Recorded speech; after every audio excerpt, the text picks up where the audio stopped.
Hello বন্ধুরা, গ্রামের রান্না পিয়ালির সঙ্গে সকলকে স্বাগত জানাচ্ছি। আজকে পেঁপে সাদামাটা একটা নিরামিষ রেসিপি শেয়ার করব। ভিডিওটা স্কিপ করবো না, প্রথম থেকে শেষ পর্যন্ত দেখার অনুরোধ রইল। আগে গিয়ে পেঁপে নিয়ে আসি। এই দেখো, এটা হলো আমাদের পেঁপে গাছ। এখান থেকে একটা পেঁপে পাততে গিয়ে আমি দুটো পেঁপে পেড়ে ফেলেছি। আজকে পেঁপে দিয়ে পেঁপে দুর্দান্ত একটি রেসিপি তোমাদের সাথে শেয়ার করব। আর নিরামিষ দিনে এইভাবে পেঁপে রান্না করলে কিন্তু দারুণ লাগে। আজকে সাদামাটা পেঁপের রান্নাটি আমি করব। এখানে দুটো পেঁপে আমি নিয়ে নিয়েছি। এবার পেঁপে দুটো নিয়ে চলো আমি রান্নাঘরে যাই। আর কিভাবে রান্না করছি পুরো ভিডিওটাই দেখতে থাকো। ভিডিওটা স্কিপ করো না, প্রথম থেকে শেষ পর্যন্ত দেখার অনুরোধ রইল। এখানে পেঁপে দুটো নিয়ে এসেছি। এবার আমি পেঁপেটা কেটে নেব। আমি বটি দিয়ে কাটছি, তোমরা তোমাদের সুবিধা মতো কিন্তু কেটে নিও। পেঁপেটা দেখো একদম কচি, আর ভেতরে কিন্তু সেরকম দানা হয়নি। আর এরকম কচি পেঁপে কিন্তু খেতে দুর্দান্ত লাগে। প্রথমে পেঁপের খোসাটা আমি ভালো করে পরিষ্কার করে নেব। এবার পেঁপেটা আমি মাঝখান থেকে এইভাবে কেটে নিলাম। এখন আমি একটা চামচ নিয়েছি, চামচ নিয়ে পেঁপের ভেতরের অংশগুলো এইভাবে আমি পরিষ্কার করে নেব। কারণ এটা বটি দিয়ে না ততটা ভালো হয় না, চামচ দিয়ে যতটা ভালো হয়। একইভাবে আমি ওই পেঁপেটাও পরিষ্কার করে নেব। একইভাবে আমি কিন্তু পুরো পেঁপেটা কেটে তারপরে এইভাবে পরিষ্কার করে নিতে, প্রথম ভালো করে পেঁপেটা পরিষ্কার করে নেব। আর অনেকে পেঁপে কাটতে গেলে বলে যে ভেতরটা পরিষ্কার করতে পারি না। এইভাবে খুব সহজে চামচ দিয়ে কিন্তু তোমরা পরিষ্কার করে কথা বলতে বলতে পেঁপেটা পরিষ্কার করা হয়েছে। এবার পেঁপেটা দেখো মাঝখান দিয়ে আবার কেটে এরকম একদম ছোট ছোট করে পিস করছি। যতটা পারবে তোমরা এইভাবে পাতলা করে কেটে নেবে। আমি বটি দিয়ে কাটছি, ইচ্ছে করলে তোমরা গ্রেটার দিয়ে কিন্তু কুড়িয়ে নিতে পারো, কিন্তু গ্রেটার দিয়ে না কুড়িয়ে এইভাবে বেশি ভালো লাগে। তাই আমি এইভাবে সব পেঁপেগুলো কেটে নেব। এখানে পেঁপেগুলো কাটা হয়ে গিয়েছে। এখন পেঁপেগুলো আমি পরিষ্কার জল দিয়ে ধুয়ে নিয়ে আসছি।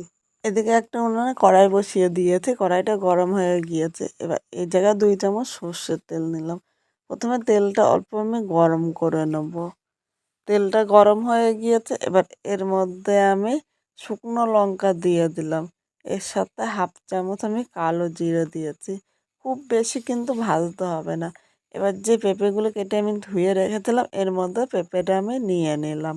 এর মধ্যে 1/2 চামচ মানে স্বাদ অনুযায়ী লবণ নিয়েছি। এখন লবণটা পেঁপের সাথে নেড়ে চেড়ে মিশিয়ে মিডিয়াম আগুনে 3 থেকে 4 মিনিট এইভাবেই কিন্তু রান্না করে নেব। এখন কিন্তু আমি হলুদ দেবো না, আজকে পেঁপে সাদামাটা রান্না করব, তাই হলুদ তো আমি স্কিপ করেছি। ইচ্ছে করলে তোমরা হলুদও নিয়ে নিতে পারো।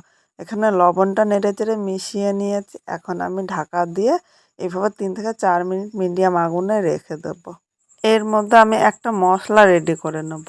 এখানে একটা মিক্সচারের বাটি নিয়েছি। এর মধ্যে আমি 2 চামচ পোস্ত নিয়েছি। আর একটা কথা বন্ধুরা, তোমাদের কাছে পোস্ত যদি না থাকে তাহলে সাদা সর্ষে দিয়েও করে নিতে পারো। এরপর আমি 3টা কাঁচা লঙ্কা নিয়েছি। তোমরা ঝাল যেরকম খাবে সেই হিসাবেই নিয়ে নেবে।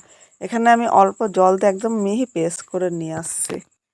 মশলাটা হয়ে গিয়েছে, এদিকে ঢাকনিটাও তুলে নিয়েছি। এখানে কিন্তু পেঁপেটা আমার ভাজা হয়ে গিয়েছে। এবার একটু নেড়ে চেড়ে নিলাম, নাহলে নিচে দিয়ে ধরে যেতে পারে। আর নিচে দিয়ে ধরে গেলে কিন্তু খেতে একদম ভালো লাগবে না। এখানে দেখো একটা পেঁপে তোমাদের দেখালাম, পেঁপেটা কিন্তু একদম সেদ্ধ হয়ে গিয়েছে। এবার এখানে আমি যে মশলাটা রেডি করে রেখেছিলাম মানে পোস্ত বাটাটা, এর মধ্যে পোস্ত বাটাটা নিয়ে নিলাম।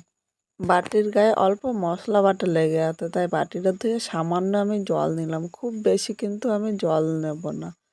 এখন আমি সব কিছু নেড়ে চেড়ে মিশিয়ে নেব। আর আমি পেঁপেটা ভাজার সময় অনেকটাই লবণ দিয়েছিলাম, তাই এই জায়গায় আমি আর সামান্য একটু লবণ দিলাম, খুব বেশি কিন্তু লবণ দেবো না। এখন সব কিছু মিডিয়াম আগুনে এইভাবে নেড়ে চেড়ে নেব। খুব বেশি জোরে আগুন দেবো না, কারণ কাঠের জালের আগুনের তাপ কিন্তু একটু বেশি হয়। আর এই জায়গায় আমি আর জল দেবো না, এইটুকু জলেই আমি রান্না করব। এখন আমি ঢাকা দিয়ে আরও 2 থেকে 3 মিনিট এইভাবেই রেখে দেবো। 3 মিনিট পর আবার চলে আসলাম। এখানে দেখো ঢাকনিটা তুলে নিয়েছি। আর পেঁপেটা কিন্তু অনেকটাই টেনে নিয়েছে। আবার একটুখানি নেড়ে চেড়ে নিলাম। আর পেঁপেটা কিন্তু একদম সেদ্ধ হয়ে গিয়েছে। এখন আর ঢাকা দেবো না, তাহলে পেঁপেটা গলে যাবে। এবার এর মধ্যে আমি 1 চামচ মিষ্টি দিলাম। এই মিষ্টিটা দেওয়াতে এর স্বাদটা কিন্তু ব্যালেন্স হবে। অবশ্য তোমরা একটু মিষ্টি দিও, যারা মিষ্টি পছন্দ করো না তারা সামান্য একটু দিও। কিন্তু মিষ্টি স্কিপ করলে এই রান্নাটি খেতে একদম ভালো লাগবে না। এখন চিনিটা নেড়ে চেড়ে মিশিয়ে আরও 1 থেকে 2 মিনিট রান্না করে নেব। তাহলে এর মধ্যে মিষ্টিটা কিন্তু পেঁপের সাথে খুব সুন্দরভাবে মিশে যাবে। আজকে খুব সাধারণভাবে এই পেঁপেটা রান্না করলাম। তোমরা যদি এইভাবে করো অবশ্যই একবার কমেন্ট করে জানিও যে খেতে কীরকম হয়েছে।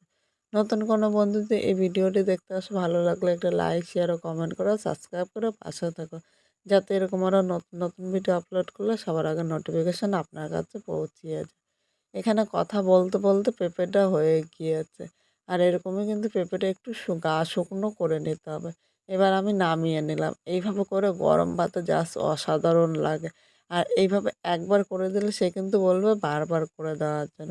পুরো ভিডিওটা দেখার জন্য তোমাদের অসংখ্য ধন্যবাদ।